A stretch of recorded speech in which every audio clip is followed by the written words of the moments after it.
মুখ্যমন্ত্রী মমতা বন্দ্যোপাধ্যায় যদি অবসর নিয়ে নেন, আপনি অবসর নিয়ে নেন। হ্যাঁ, ঘোষণা করুক পিসিকে লড়ার বন্ধ করবে, পিসি বন্ধ করুক, তখন আমি আমার সেই পার্টির চেয়ারম্যান পদ থেকে অবসর নিলাম। আমি ওই সৌদি আরব যাব, হজ করে এসে এই বাবরি মসজিদে থাকবো, নামাজ পড়বো আর খাবো আর ঘুমো। ফিয়াদ হাকিম যদি প্রকৃত নেতা হয়, বেলডাঙ্গা আর রেজিনগরের ভিতরে দুটো কন্টেস্ট করছি, একটা জায়গাতে লড়ুক। দেখুন, রাজনীতির সঙ্গে বাবরি মসজিদের কোনো সম্পর্ক নেই। সেই সৌদ ঐতিহাসিক বাবরি মসজিদটাকে সম্পূর্ণরূপে ভেঙে ফেলা হয়। আমি শুধু প্রশ্ন করেছিলাম যে কেন বাবরি মসজিদটা শুরু হলো না। ফাইলটা গায়ের উপরে ছুড়ে দিয়ে বিহেভ করেছে। তৃণমূল তো অপপ্রচার করছে, বিজেপি বি টিমের কাজ করছি। আমি চেয়েছি যারা তৃণমূলকে হারাতে চাই, না আসতে দিতে চাই, তাদের ওপেন আমি দরজা খোলা রেখেছি। আমার সাথে মুখ্যমন্ত্রীর চেম্বারে গিয়েছিল, বেতন দিতে হবে, তোমার বাপের কবে কি জমি আছে যে আমি ওখানে গার্লস করবো। এই কথা বলে বাংলা গালে আপনাদেরকে স্বাগত। আর এই মুহূর্তে আমি রয়েছি পশ্চিমবঙ্গে। যদি ট্রেন্ডিং এ কেউ থাকেন, one and only Humayun Kabir সাহেব, বিধায়ক, তৃণমূল থেকে জিতেছিলেন। তার আগে বিভিন্ন পার্টিতে গেছেন, লড়েছেন এবং সবসময় তিনি এটা বলতে চেয়েছেন মানুষের জন্যই কাজ করছেন। যখন কাজ করার সুযোগ পাননি তখনই দল ছেড়েছেন।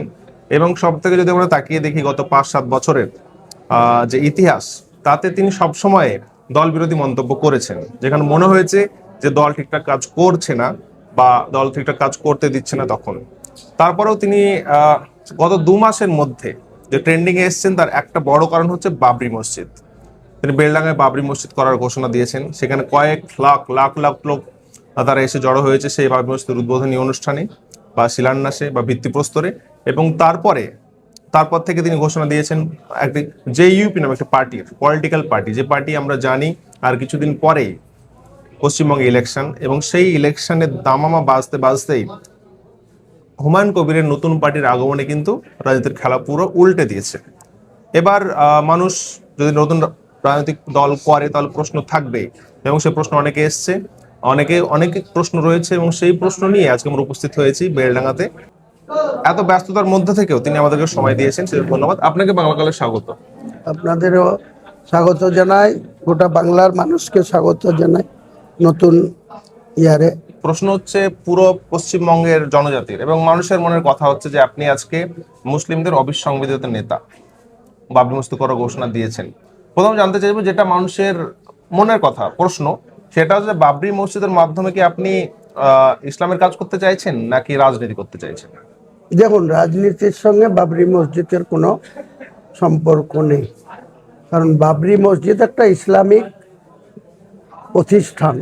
বাবর যখন ভারতকে আক্রমণ করেছিলেন, তার আগে কিন্তু বাবরের একটা ইতিহাস আছে। বাবর যে পিতা ঔরসে জন্মিয়েছিলেন, তার পিতার হঠাৎ করে মৃত্যু হয় এবং 12 বছর বয়সে বাবর কিন্তু সেই দেশের সম্রাটের গদিতে বসে। তো সেই বাবর পরবর্তীকালে তার প্রধান সেনাপতি মীর বাকিকে দিয়ে একটি বাবরি মসজিদ নামে একটি মসজিদ স্থাপন করেছে। 464 বছর ধরে সেই সৌদ ঐতিহাসিক বাবরি মসজিদ অযোধ্যায় উপস্থিত ছিল। সেটা সবাই জানে যে ভারতবর্ষের অমুসলিমদের মধ্যে মাত্র 3% অমুসলিম। আরএসএস এবং বজরং দলের নেতৃত্বে মুরলীমোহন যোশী এবং এলকে আদবানির নেতৃত্বে 6 ডিসেম্বর 1992 সালে এই ঐতিহাসিক বাবরি মসজিদটাকে সম্পূর্ণরূপে ভেঙে ফেলা হয়। এই ভেঙে ফেলার পরে সেখানকার নিম্ন কোর্ট, জজ কোর্ট, হাইকোর্ট, সর্বোচ্চ আদালত, সুপ্রিম কোর্ট, সেখানে অবধি আমরা কি জাজমেন্ট পেলাম যে সুপ্রিম কোর্টের প্রধান বিচারপতি সহ 7 জনের যে ডিভিশন বেঞ্চ, তিনারা 2019 সালের নভেম্বরে একটা ঐতিহাসিক জাজমেন্ট দিলেন, যেটা কাগজে কলমে রামলীলার কোনো জায়গা, সেখানে রামের জন্ম হয়েছে সেটাও প্রমাণিত হয়নি, সেখানে বাবর মসজিদ টাইমে কোনো মন্দির ভেঙে করেছে সেটাও প্রমাণিত হয়নি। কিন্তু সুপ্রিম কোর্ট বললেন কি, যে হিন্দু সমাজের সনাতনী ধর্মাবলম্বী মানুষের আবেগকে গুরুত্ব দিয়ে, অর্থাৎ 3% মানুষ ভেঙেছিল। তারপরে মন্দির বানানোর জন্য হয়তো ভারতবর্ষের সনাতন ধর্মাবলম্বী মানুষ 10% হয়তো চেয়েছিলেন যে সেই জায়গাতে রামের মন্দির হোক, রাম মন্দির হোক। যাই হোক, সুপ্রিম কোর্ট কিন্তু সেদিনকে রায় দিয়েছিলেন যে এখানে রামলীলাকে জায়গাটা দিয়ে দেওয়া হলো, যেখানে অবস্থিত ছিল বাবরি মসজিদ দিয়ে দেওয়া হলো। পরের প্যারাগ্রাফে অর্থাৎ জাজমেন্টের বিতে বলে দিলেন যে বাবরি মসজিদের ট্রাস্টিকেও 5 একর জায়গা ইউপি সরকারকে দিতে বলা হলো। দিতে বললেন কবে? 2019 সালের নভেম্বর মাসে, যখন রামলীলাকে রাম মন্দির করার জন্য জায়গা হ্যান্ডওভার দেওয়া হলো। পাশাপাশি উত্তরপ্রদেশের সরকারকে 5 একর জায়গা দিতে বলল। 5 একর জায়গা দিতে গিয়ে যোগী আদিত্যনাথকে সময় দিতে হলো 1 বছর। 2020 সালের ডিসেম্বর মাসে এসে যোগী আদিত্যনাথ সরকার বাবরি মসজিদ ট্রাস্টের হাতে 5 একর জায়গা তুলে দিল। কোথাকার জায়গা দিল? কোথায় দিল? যেখানে বাবরি মসজিদ ছিল সেখান থেকে 14 কিলোমিটার দূরে একটা নদীর ধারে ফাঁকা জায়গায়, যেখানে মুসলিম জনবসতি নেই বললেই চলে, তবুও যদি আশপাশের ধরা হয় 15% মুসলিম আবাদি আছে, জনবসতি। তাহলে সেখানে 2020 সালের ডিসেম্বর মাসে জায়গা পাওয়ার পরেও আমি ঘটনাক্রমে একবার 2022 সালে দিল্লিতে গেছিলাম। তখন আমি 21 সালে তৃণমূলের এমএলএ। দিল্লিতে 10 দিনের জন্য গেছিলাম। সেখানে 9 নম্বর জনপথে একটা বিরাট 7 স্টার হোটেল, যেটার বয়স প্রায় 100 বছর, সেই হোটেলে আমি ছিলাম। সেখানে ঘটনাক্রমে ওই এলাকার কিছু লোকের সঙ্গে আমার পরিচয় হয়। আমার পরিচয় জানতে পারার পরে তারা আমাকে বিস্তারিতভাবে অবগত করেন যে বাবরি মসজিদটা কি অবস্থায়, ভেঙে দেওয়ার পরে সুপ্রিম কোর্টের নির্দেশের পরেও আমি শুধু প্রশ্ন করেছিলাম যে কেন বাবরি মসজিদটা শুরু হলো না বা হতে পারছে না কেন। তো তারা আমাকে বুঝিয়েছিল যে কোনো অবস্থাতেই আমরা ওখানে বাবরি মসজিদ করতে পারবো না। কারণ একটাই, যে সেখানে মুসলিম জনবসতি আশপাশে 4-5 কিলোমিটারের মধ্যে 15% আছে। বাকি জায়গাটা একদম নদীর ধারে 5 একর জায়গা ইউপি সরকার মানে একদম ইন্টেনশনালি যাতে না হতে পারে সেই রকম একটা জায়গায় কোর্টের অর্ডারকে ফলো করতে গিয়ে করে দিয়েছে। তখন থেকে 2022 সাল থেকে আমার মাথায় একটা এসেছিল যে এটা যদি ইউপি সরকার বাবরি মসজিদ না বানানোর জন্য তাদেরকে ওই রকম একটা জায়গায় ল্যান্ড দেয়, তাহলে আমরা বাংলায় 37% মুসলমান বসবাস করি, মুর্শিদাবাদে 70-72% মুসলমান বাস করি। আমরা কিন্তু সম্প্রীতি রেখেই চলি। এখানে হিন্দু মুসলমানের মধ্যে কোনো ধর্ম আচরণ করতে কোনো বাধা নেই। হিন্দু ভাইরা দুর্গা পুজো থেকে শুরু করে লক্ষ্মী পুজো, কালী পুজো, যত রকম পুজো আছে তেনারা করেন। আমরাও আমাদের ঈদ, রমজান, কুরবানি, 5 ওয়াক্ত নামাজ, নামাজের 5 ওয়াক্তে মাইকে আজান দেওয়া কোনো বিঘ্নিত হয় না। তাহলে যখন 2022 সালের 22শে জানুয়ারি 24 সালে 2024 সালের 22শে জানুয়ারি যখন ভারতবর্ষের প্রধানমন্ত্রী সেই রাম মন্দিরকে তিনি উদ্বোধন করে দিলেন, ভারতবর্ষের 40 কোটি মানুষ কিন্তু তার বিরোধিতা করেনি। মুর্শিদাবাদের মুসলমানরাও তার বিরোধিতা করেনি। বাংলার মুসলিমরাও কিন্তু সেই রাম মন্দিরের কোনো বিরোধিতা করা হয়নি। তাহলে যেখানে বিতর্কিত ল্যান্ড বলে সুপ্রিম কোর্ট সেটা রামলীলাকে দিয়ে দেওয়া হলো, আর তাদের বাবরি মসজিদ কমিটিকে যখন 14 কিলোমিটার দূরে ল্যান্ড দেওয়া হলো, তাহলে তারা আমাকে চাক্ষুষ বলেছে যে আমরা বেঁচে থাকতে এখানে বাবরি মসজিদ করতে পারবো না। কারণ কি বলছে, যদি আমরা কালকে কোনো প্রস্তুতি নিই তাহলে রাতের অন্ধকারে বাড়িতে অ্যাটাক হবে, আমাদেরকে মেরে ফেলবে, তাহলে আমরা বেঁচে থাকতে গেলে আমাদেরকে বাবরি মসজিদ আর হবে না। তখন আমি ভেবেছিলাম যে আমি হঠাৎ করে 2024 সালে যখন ডিসেম্বর মাসে পুরী থেকে জগন্নাথ মন্দির মমতা ব্যানার্জি সরকারি টাকায় একটা ট্রাস্টের মাধ্যমে যখন প্রায় 400 কোটি টাকা খরচ করে প্রায় 100 বিঘির কাছাকাছি জায়গার উপরে যখন তিনি মন্দির করলেন, আমরা তো কেউ বিরোধিতা করিনি। মন্দির করার পরে আবার তিনি সেই মন্দিরে পুজো করে তার যে প্রসাদ সেটা মুসলিমদের বাড়িতে পাঠিয়ে দিচ্ছেন রেশন ডিলারদের মাধ্যমে। এটা মুসলিমদের গ্রহণ করা আইনত বাধা আছে, কোরআন মোতাবেক বাধা আছে, শরীয়ত অনুযায়ী শরীয়ত অনুযায়ী বাধা আছে। তাহলে মমতা ব্যানার্জি কি করতে চাইছেন? তিনি কি ওই আরএসএস যেমন বলছে হিন্দুস্থান হবে, তা তিনি কি বাংলাটাকে শুধু হিন্দু ধর্মই থাকবে, মুসলিমদের আর নামাজ আপনি বলতে আজান চাইছেন যে সরকারি টাকায় যদি মুখ্যমন্ত্রী জগন্নাথ মন্দির তৈরি করতে পারে, দুর্গায়ন করতে পারে, দুর্গাঙ্গন করতে পারে, স্বাস্থ্য ভবন হওয়ার কথা ছিল। তাহলে পরে দীঘাতে একটা স্বাস্থ্য ভবনের জায়গাটা এত ইম্পর্টেন্ট জায়গা, ইকো পার্কের সামনে, ওখানে 60% মুসলিমদের জায়গা ছিল, সেটা হিডকোকে দিয়ে অ্যাকোয়ার করে এখন নিউটন সেটাকে, বাসস্ট্যান্ডের সামনে করছে। ওটা তো আমরা কেস করে দিয়েছি, প্রোটেস্ট করেছি, তার জন্য তো করছে। কিন্তু উনি তো বলেছিল ওখানে, আমি ওয়েস্টার্ন হোটেলে 8 দিন ছিলাম, রাতারাতি 8টা জেসিপি আর রোলার ওইখানে মন্দির করার জন্য কাজ শুরু দুর্গাঙ্গন করার জন্য কাজ শুরু করেছিল। করেছে। পরে যখন চাপ আসলো, হাইকোর্টে কেস হলো, তখন তো আবার সরালো। সেখানেও দেখেন গা পাশে একটা ছোট্ট মসজিদ আছে, সেই মসজিদটাকেও সেখানে মাইকে আজান দিতে পারে না। আপনি তাহলে বলতে চাইছেন অথচ মুখ্যমন্ত্রী নিজে মুসলমানদের মাসিয়া, মুসলমানদের তিনি দুধেল গায়ে আখ্যাত দিচ্ছেন। মুসলিমরা যেখানে শতকরা 80টা 90টা ভোট মমতা ব্যানার্জি তৃণমূল কংগ্রেস পার্টিকে দিচ্ছে, তার পার্টির প্রার্থীদের দিচ্ছে, আর তিনি সেখানে, আমি ডাইরেক্ট বলবো, হিন্দু তোষণ করছে। মুসলিমদের নামকে আসতে বলছে যে আমি মুসলিমদের মাসিয়া, মুসলিমদের তাই করেছি, কিন্তু বাস্তবে তিনি হিন্দু তোষণ করছে। একদিকে শুভেন্দু অধিকারী হিন্দু হিন্দু করছে, সনাতনী সনাতনী করছে, আর তাদের সঙ্গে কম্পিটিশন করতে নেমে তিনিও কিন্তু বাংলার মুখ্যমন্ত্রীর যে নিরপেক্ষ দৃষ্টিভঙ্গি নিয়ে গদি চালানো উচিত, চেয়ার চালানো উচিত, সাংবিধানিক একটা পোস্টে বসে তিনিও কিন্তু সনাতনী ধর্ম অবলম্বী মানুষের জন্য তোষণ করছেন।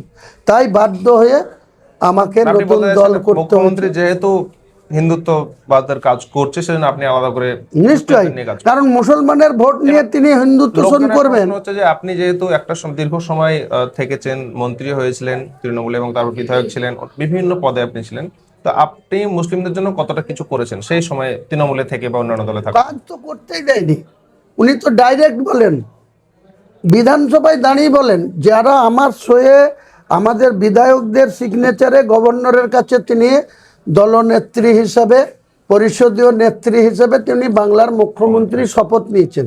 তিনি আমাকে ডাইরেক্ট বিধানসভায় বলছেন, এই হুমায়ুন চুপ করো, আমি একাই 100। তো উনি একাই জিতে মুখ্যমন্ত্রী হয় কি করে দেখবো আমরা? আপনি যে কাজ করতে পারেননি তার দায় সম্পূর্ণ একবারে কাজ করতে দেওয়া হয়নি। এখানে হিসেবে কাজের নামে এত মিথ্যাচার করা হয়। কোনো স্পেসিফিক কাজের জন্য বললেই, আপনাকে এই বেলডাঙ্গা বিধানসভার আন্ডারে ভাবদা বলে একটা জায়গা আছে, সেখানে বুদ্ধবাবুদের আমল থেকে একটা কলেজ হওয়ার মুসলিম গার্লস কলেজ হওয়ার কথা। উনি তো 5 বছর পরে হেরেই গেলেন 2011-তে। 14 বছর হয়ে গেল, সেই গার্লস স্কুলের জন্য জায়গা আছে, বিল্ডিং আছে, সব কিছু আছে। উনি আমরা একদিন বলতে গেছিলাম, আমাকে বাপ তুলে যাতা বলেছে। আচ্ছা, আমাকে বলেছে যে ওখানে মাদ্রাসা বা ওই গার্লস কলেজ স্যাংশন করলে মাসে 20-21 লাখ টাকা বেতন দিতে হবে, তোমার বাপের কবে কি জমি আছে যে আমি ওখানে গার্লস করবো? এই কথা বলেছিল, এরকম কথা মুখ্যমন্ত্রী বলেছে বলেছেন এই কথা। আমাকে বলেছে। আবার গিয়াসউদ্দিন মোল্লা ওই দপ্তরের মন্ত্রী ছিল, সে দুটো মাদ্রাসা স্যাংশনের জন্য আমার সাথে মুখ্যমন্ত্রীর চেম্বারে গিয়েছিল। ওকে তো ফাইলটা গায়ের উপরে ছুঁড়ে দিয়ে বিহেভ করেছে, আমাকে ওটা করতে পারে না। আমাকে বলছে 21 লাখ টাকা করে মাসে মাইনা লাগবে, আমি কোথা থেকে দেবো? আর তিনি মন্দির করছেন, 1700 কোটি টাকা খরচ করে সাধু সন্ন্যাসীরা সাগর মেলায় যাবে, তার ফ্লাইওভার হচ্ছে ওখানে। আর একটা শিলিগুড়িতে 45 বিঘি জায়গা দিয়ে দেওয়া হচ্ছে। এটা কি মগের মুলুক পেয়েছেন উনি? বাংলার মানুষের ভোট নিয়ে মুখ্যমন্ত্রীকে যদি বলা হয় গত 15 বছর থেকে তিনি মুখ্যমন্ত্রী রয়েছেন, মুসলিমদের যদি বলা হয় যে মুসলিমদের সারা ভোট তিনি পেয়েছেন, তো তিনি দাবি করেন যে ইভেন বিজেপিও দাবি করে যে মমতা ব্যানার্জি হচ্ছে মমতা বেগম বলে তাকে ট্রল করা হয়। আবার তিনিও বলেন যে মুসলিমদের 90% কাজ করে দিয়েছেন, তিনি 1 বছরের মধ্যে বলেছেন। তো সেটাকে আপনি কিভাবে দেখছেন? পুরো মিথ্যাচার। মুসলিম সমাজের প্রথমে উনি যে নির্বাচনে 2011-তে কংগ্রেসকে সঙ্গে নিয়ে যেটা বামফ্রন্টের ক্ষমতাচ্যুত করার উদ্দেশ্যে যে কথা বলেছিলেন, তার 100টা কথার মধ্যে 90টা করেননি। মুসলিমদের জন্য পুরোপুরি মিথ্যাচার করেছে। উনি 10,000 খারিজি মাদ্রাসাকে স্যাংশন দেবো বলেছিল, মাত্র 338 আর 235টা মাদ্রাসা, তাও আনএডেড লিখে রেখেছে। এই আন কথাটা উড্র করতে 14 বছরেও তিনি করেননি, ইচ্ছাকৃত। ওই আন কথাটা উড্র করে এডেড কথাটা চালু করে দিলে 338 আর 235 মাদ্রাসা, 25,000 করে শিক্ষকরা বেতন পাবে, আর সেই 45 থেকে 55,000 ছাত্রছাত্রী যারা পড়াশোনা করে সেই মাদ্রাসায়, তারা মিড ডে মিলটা পাবে। আজকে পথ কুকুরকে মিড ডে মিল খাওয়ানোর জন্য জিও বেড়াচ্ছে, অথচ দুর্ভাগ্য মুসলিমদের এই আনএডেড লিখে রেখে তাদের মিড ডে মিলটাও তিনি পেতে দিচ্ছেন না। এই তো তিনার মুসলিম দরদি। এটা আমরা মানুষের সামনে নিয়ে যাব, আগামী দিনে মুসলিম জনতার কাছে বুঝাবো। এই জায়গাতে আমি আসতে চাইছি যে যেদিন পার্টি ঘোষণা হয়, জনতা উন্নয়ন পার্টি, সেদিন আপনি বলেন যে মুর্শিদাবাদে তৃণমূলকে আমরা শূন্য করব, বিজেপি একটা দুটো পেতে পারে। কেন এই মন্তব্য করেন? মানে কেন বিজেপিকে আপনি শূন্য করবেন না? বিজেপিকে শূন্য করার মতো এখানে গোটা বাংলার হিন্দুদের মধ্যে একটা বিরাট অংশ আজকে বিজেপি ছাড়া ভোট দেয় না। আর মুর্শিদাবাদে যারা হিন্দু, তারা যতই তৃণমূল তাদের জেলার সভাপতি করে রাখুক আর বিভিন্ন পদে, কাউকে প্রাইমারি কাউন্সিলের চেয়ারম্যান করে রেখেছে, কাউকে আরও অনেক উপঢৌকন দিয়ে রেখেছে, জেলার ডিএমরা হিন্দু, তাদেরকে আইসিডিএসের চেয়ারম্যান পার্টির কোনো এমএলএকে দেয়নি, তাহলে তারা তো ভোট দিতে গেলেই পদ্ম ফুলের দেখলেই তারা সেখানে ছাপ দেবে। তাহলে আমি তাকে রুখতে পারবো না, তারা যাবেই আর তারা জিতবেই। তা নাহলে কোনোদিনই দুটো সিট মুর্শিদাবাদে, বহরমপুর আর মুর্শিদাবাদ, বিজেপি পাওয়ার কথা না, কিন্তু এই জন্য পেয়েছে। তারা কিন্তু পার্টি করে না, তারা কিন্তু হিন্দুত্ব করে।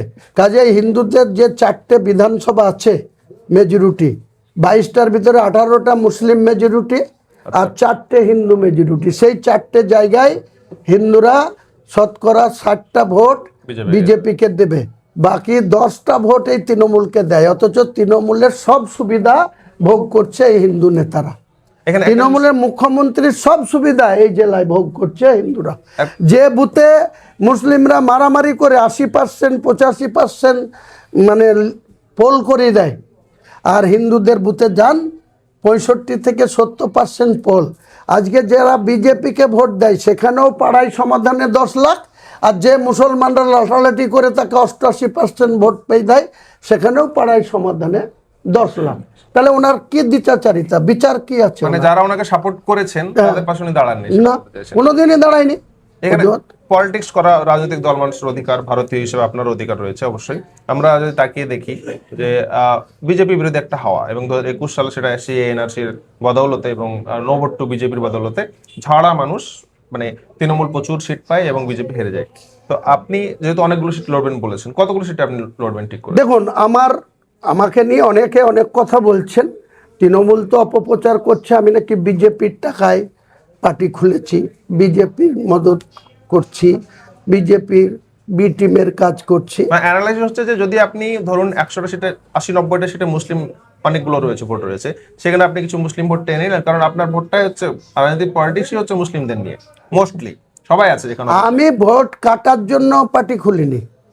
আমার মুসলিম কমিউনিটির আজকের দিনে 42 থেকে 82 পর্যন্ত পার্সেন্টেজ মুসলিম ভোট সিট আছে 84টা, আর 30 থেকে 82 পর্যন্ত টোটাল মুসলিম ভোটের সিট আছে 114টা। আমি সে 114টাতে তো প্রার্থী দেবই, এবং যেখানে 18%, 20% মুসলিম ভোট আছে সেখানেও আমি প্রার্থী দেবো। টোটাল আমি আজকের দিনে, প্রথমে বলেছিলাম 135, আজকের দিনে আমি 182টা প্রার্থী আমার প্রস্তুত আছে। ইলেকশন কমিশন যখন ডিক্লেয়ার করবে এবং তৃণমূলের প্রার্থী তালিকা যেদিন ডিক্লেয়ার হয়ে যাবে তার 48 ঘন্টার মধ্যে আমার প্রার্থী তালিকা 182 জনের আমি তালিকা করব। এর মধ্যে আমি চেয়েছি যারা তৃণমূলকে হারাতে চায়, যারা বিজেপিকে ক্ষমতায় না আসতে দিতে চায়, সেই সব পার্টিগুলা, কংগ্রেস বলুন, সিপিএম বলুন, আপনি আইএসএফ alliance করার বলুন, জন্য open রয়েছে। তাদের ওপেন আমি দরজা খোলা রেখেছি এবং এই দরজাটা খোলা থাকবে 31শে জানুয়ারি পর্যন্ত। আপনার কি মনে হয় যে তৃণমূল একদিকে, বিজেপি একদিকে, বাকি যে দলগুলো রয়েছে সেগুলো মিলিয়ে মানে ক্ষমতা দখল করা সম্ভব? অবশ্যই সম্ভব। আমি বলছি আজকের দিনে কংগ্রেস 50 বছর ধরে মানুষের কাছে প্রাসঙ্গিকতা হারিয়েছে, বাংলার মানুষের কাছে। 1977 সালের 21শে জুন জ্যোতিবাবু সিদ্ধার্থ শঙ্কর রায়ের কাছ থেকে ক্ষমতা বাংলার মানুষ দিয়েছিল জ্যোতিবাবুকে। আজকে আপনি হিসাব করুন 2026, 50 বছর বাংলা কংগ্রেস কিন্তু দিন দিন ক্ষয়িষ্ণু হয়েছে, আজকে শূন্যতে পরিণত। সিপিএমও আজকে শূন্যতে। একটা মাত্র সাংসদ 2024-এ, আগেও ছিল তার বাপ আবু হাসেম খান চৌধুরী, সে ঈশা খান চৌধুরী হয়েছে। সেই দলের কাছেও আমার বলার, যদি আপনারা প্রকৃত তৃণমূলকে হারাতে চান তাহলে আমি যে দল খুলেছি আমার সঙ্গে বসুন, সঠিক সিট শেয়ারিং করুন। সিপিএম এর বিরুদ্ধে আমি 34 বছর কংগ্রেস করেছি, অনেক কেস খেয়েছি, জেল কেটেছি।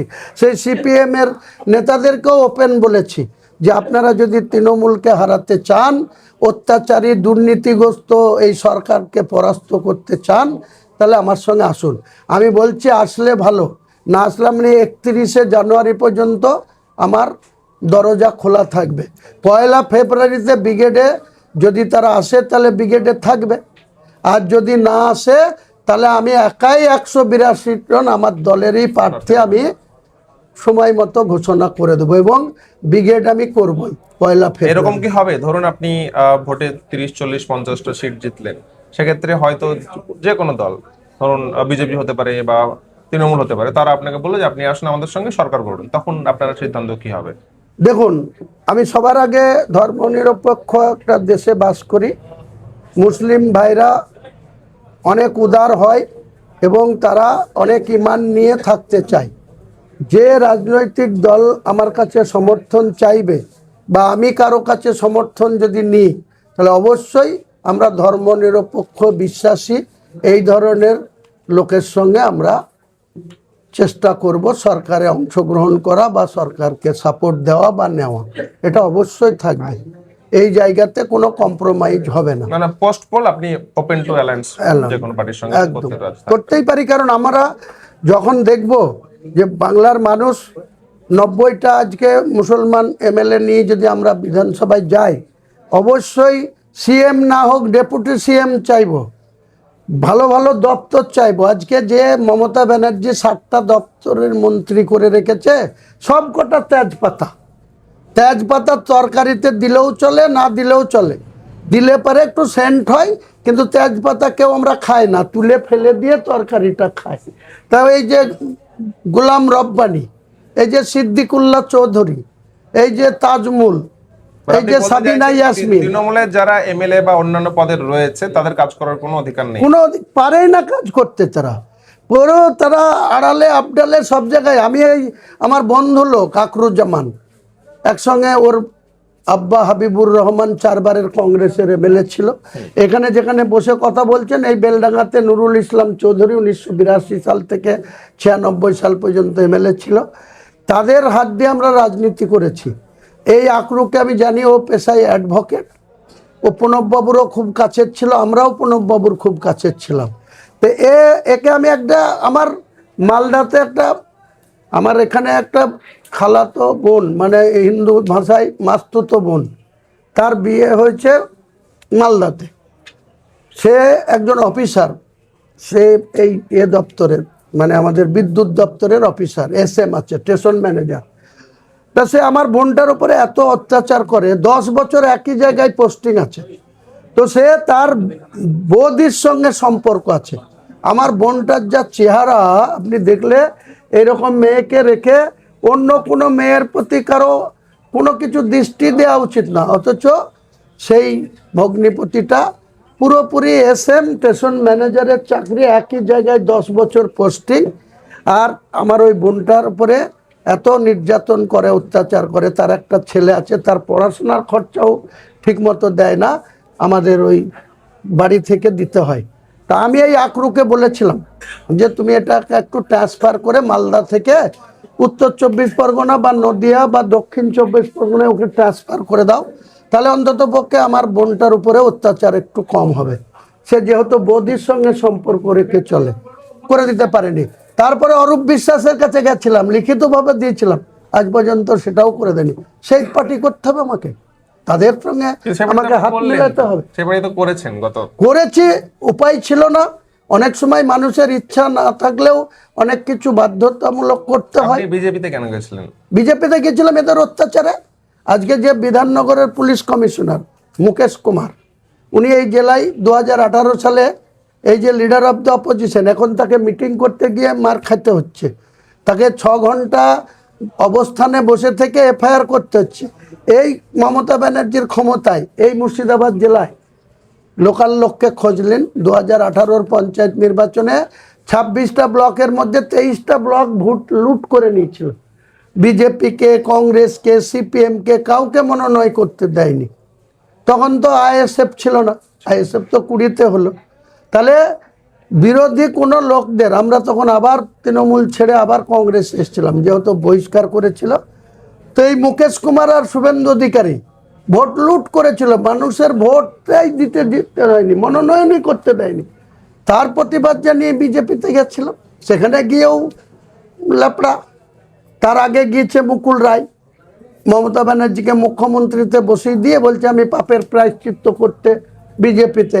আর দিলীপ ঘোষকে এক ঝাড়গ্রামের গাঁয়ে বাস করতো, RSS এর ট্রেনিং ক্যাম্পে কাজ করত, তাকে তুলে এনে দিলীপ ঘোষকে 15 সালে রাজ্যের বিজেপির সভাপতি করলো। 16 সালে খড়গপুর টাউনের জ্ঞান সিং সোহনপাল 10 বারের বিধায়ক, চাচা বলতো সবাই, তাকে হারিয়ে দিয়ে দিলীপ ঘোষ এমএলএ হলো। 19-এ আবার MP হলো। সেই দিলীপ ঘোষরাও আমাদেরকে বিজেপিতে কোনো কাজ করতে দেয়নি। রাজনাথ সিং সেই সময় স্বরাষ্ট্রমন্ত্রী ছিল, আমার নামে 4টে CIFF সিকিউরিটি অর্ডার হয়েছিল, এই দিলীপ ঘোষরা সেটাও হতে দেয়নি। সেখানে কি করে কাজ করব? এখানেও কাজ করতে পারেনি, ওখানে। তার জন্য তো আজকে নিজের মানুষের কাছে একটা দল নিয়ে এসছি। মানুষ যদি দোয়া করে, আশীর্বাদ করে, ভালোবাসে, তাহলে তার ফল পাওয়া যাবে। আমরা জানি সাম্প্রতিককালে বাঙালি মুসলিমদের উপরে আক্রমণ বেড়ে গেছে বিভিন্ন রাজ্যে। জুয়েল রানাকে মেরে ফেলা হলো, রিসেন্ট মহারাষ্ট্রে হয়েছে, বা এই যে দেখুন, এটা আপনি যে প্রশ্ন তুলছেন, এটা বাবরি মসজিদ করার জন্য কিছু কিছু মানুষ বলছে এটা ঘটনা না, অ্যাকচুয়ালি ঘটনা হচ্ছে করতে চাইছেন। দেখুন, প্রচুর লোক বাইরে রয়েছে, মুর্শিদাবাদ না, বাংলার মুর্শিদাবাদে একটু বেশি অংশ আছে। কাগজে কলমে মমতা ব্যানার্জির একজন ওই দপ্তরের একজন MPকে, সামিরুল ইসলাম, বীরভূমে বাড়ি, তাকে চেয়ারম্যান করে রেখেছে। কাগজে কলমে সে দেখাচ্ছে 30 লাখ লোক পরিযায়ী শ্রমিক, কিন্তু বাস্তবে 40 লাখ আছে, ওটাও কম করে দেখানো হচ্ছে।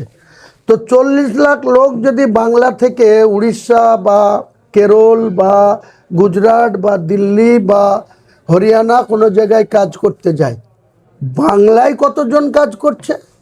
1 কোটি। বাংলাতে 1 কোটি মানুষ কিন্তু কাজ করছে। আমি পরিষ্কার বলছি, এরপরে যদি বাঙালি হওয়ার জন্য যদি উড়িষ্যাতে মরতে হয়, যদি ইউপিতে মরতে হয়, আমরাও কিন্তু একটা রাস্তায় নেমে বাংলাতে যারা করে কমে খাচ্ছে তাদেরকেও বাঙালি জায়গা থেকে হটানোর ডাক দেব, আন্দোলন করব। তাদেরও নিরাপত্তা থাকবে না এখানে। আমাদের লোকরা যদি দিল্লিতে যে নিরাপত্তাহীনতায় ভোগে, তাহলে আমরাও একদিন রাস্তায় নেমে আন্দোলন করব। এখানে এসে করে কমে খাবে, আর আমাদের লোকরা কাজ করতে গেলে তাকে ছাদ থেকে নামিয়ে পিটিয়ে মারা হবে, এই জিনিস চলতে পারে না। আন্দোলন জায়গা গেল, কিন্তু অফিসিয়ালি কোনো পদক্ষেপ কি নেওয়ার কথা ভেবেছেন? অফিসিয়ালি পদক্ষেপ আমরা তখনই ভাবার সুযোগ আসবে যে যাদের ভোট দিয়ে সরকারে রেখেছে তারা কিছু করছে না, তাহলে আমাদেরকে ভোট দিয়ে ক্ষমতা দেখ, আমরা নিশ্চয়ই তাদের নিয়ে। এখন তাদের মসিয়া মনে করছে তারা, মুসলিমরা আপনাদেরকে, মুসলিমরা বিশেষ করে আপনাকে নেতা ভাবছে তাদের। হ্যাঁ, কারণ লাখ লাখ মানুষ আপনারটাকে সাড়া, সেটা ভোটের বাক্সে প্রতিফলিত হোক।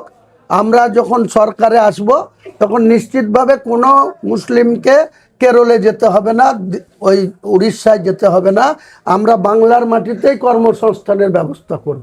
শেষ প্রশ্ন আবার, যে মানুষের, আপনি যেহেতু এর আগে তৃণমূল করেছেন, কংগ্রেস করেছেন, বিজেপি করেছেন, নতুন পার্টি শুরু করেছেন, অনেকের অনেকে বলতে চাইছে যে আপনি হয়তো ভোটে জিতলেন, তারপরে 2-4 জন আপনি অন্য পার্টিতে চলে গেলেন।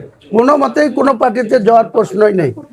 আমার পার্টি যে গঠন করেছি, ইনশাল্লাহ আপনাকে উপরওয়ালাকে সাক্ষী রেখে বলছি, আগামী দিনে আমরা বাংলার 294টা আসনের মধ্যে হয় ফার্স্ট পার্টি হব, না হয় সেকেন্ড পার্টি হব। এই যে শাসক দল থার্ড পার্টিতে চলে যাবে, থার্ড লার্জেস্ট পার্টি হবে। আর সেদিনকে বাংলার শাসন ক্ষমতা রিমোট কন্ট্রোল হুমায়ুন কবিরের পার্টির হাতেই থাকবে, জনতা উন্নয়ন পার্টির হাতেই থাকবে। 2,82,00,000 মুসলমান ভোট আছে, তারা 2,30,35 লোক ভোট দিতে যায়। তারা 1,80,00,000 ভোট যদি জনতা উন্নয়ন পার্টির পক্ষে থাকে, তাহলে জনতা উন্নয়ন পার্টি সরকার করবে। আপনাকে দায়িত্ব নিয়ে বলে দিচ্ছি। সম্প্রতি অভিষেক বন্দ্যোপাধ্যায় আপনার মসজিদ নিয়ে রাজনীতি করার বিরোধিতা করেছেন বা প্রশ্ন করেছেন। ওর পিসিকে আগে বলুক অবসর নিয়ে ওই জগন্নাথ ধামে গিয়ে হরিনাম করতে বলুক, ঘোষণা করুক যে 2026-এ ভোটে লড়বো না, পিসিকে লড়ার বন্ধ করবে, পিসি বন্ধ করুক, দিয়ে জগন্নাথ ধামে গিয়ে হরিনাম করুক। তখন আমি আমার যে পার্টি করেছি সেই পার্টির চেয়ারম্যান পদ থেকে আমি অন্য কোনো একটা লোককে বসাবো, এবং উনি যদি বলে 26-এর ভোটে লড়বো না, আমার লোভ লালসা সব ত্যাগ করে আমার এই যে 14 বছরের যে প্রশাসন চালিয়ে ভালো করেছি মন্দ করেছি, আমি এখন থেকে অবসর নিলাম। যদি ঘোষণা করাতে পারে তাহলে আমি আগামী বিধানসভায় 2টো আসনে কন্টেস্ট করব বলেছি, বেলডাঙ্গা আর রেজিনগর। আমিও তাহলে বলে দেবো যে আমি কন্টেস্ট করবো না। আগে ওর পিসিকে উপদেশ দে। মুখ্যমন্ত্রী মমতা বন্দ্যোপাধ্যায় যদি অবসর নিয়ে নেন, আপনি অবসর নিয়ে নেন। হ্যাঁ, আমি ওই সৌদি আরব যাব, হজ করে এসে এই বাবরি মসজিদে থাকবো, নামাজ পড়বো আর খাবো আর ঘুমবো। বহরমপুরে গতকালকে ফিরাদ হাকিম এসেছিল, জেলা পরিষদের সদস্যদের মিটিং করতে বাধ্য হলো, কি বলবো? আরে ওর নিজের দপ্তর সামলাতে পারে না, ও কলকাতার মেয়র আর আরবান দপ্তরের মন্ত্রী, ও তো পঞ্চায়েতের কি চেনে? ফিয়াদ হাকিম পঞ্চায়েতের কোনো জিওই জানে না। পঞ্চায়েতে কিভাবে ডেভেলপমেন্ট হয়, পঞ্চায়েতের বডির কি করার ক্ষমতা আছে, পঞ্চায়েতের কি আছে, পঞ্চায়েত সমিতির কি আছে, জেলা পরিষদ সেটাই জানে না। শাক দিয়ে মাছ ঢাকার জন্য এখানে মুসলমান জেলা বলে তাকে পাঠিয়েছে। আসুক না, আমি তো বলেছি ফিয়াদ হাকিম যদি প্রকৃত নেতা হয়, বেলডাঙ্গা আর রেজিনগরের ভিতরে 2টো কন্টেস্ট করছি, একটা জায়গাতে লড়ুক, দিয়েছি তো। তারপরে ফিয়াদ হাকিমের কথার জবাব আমি দেব। যদি বাবরি মসজিদ করার জন্য আপনাকে পার্টি থেকে বহিষ্কার না করতো, আপনি কি এই পার্টি শুরু করতেন? আগে থেকে প্ল্যান করাই ছিল। আচ্ছা, এটা আপনাকে আমি বলে দিচ্ছি, কারণ 2023 সাল থেকে এদের আচরণ, এদেরকে বারবার প্রোটেস্ট করেছি, শুধরাবার চেষ্টা করেছি, যখন আমার কথার কোনো গুরুত্ব দেয়নি।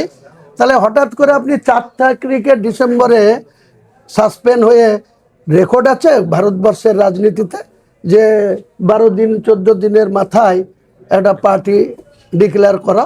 আমি 2023 সালে পঞ্চায়েতে যখন টিকিট বিক্রি করেছিল তৃণমূল, পঞ্চায়েতের টিকিট পিছু 2 লাখ, পঞ্চায়েত সমিতি পিছু 5 লাখ, জেলা পরিষদ পিছু 15 লাখ, তার অভিযোগ মমতা ব্যানার্জির কাছে করেও সুরাহা পায়নি।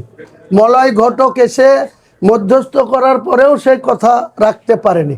তখন থেকে আমি সিদ্ধান্ত নিয়েছিলাম তৃণমূল পার্টিটাকে আমি আগামী দিনে ক্ষমতাচ্যুত করার জন্য যা যা করার দরকার করব। যদি বিজেপি ক্ষমতায় চলে আসে, কোনো মতে আসবে না। আমি দায়িত্ব নিয়ে বলছি, বিজেপিকে ক্ষমতায় আসতে দেব না।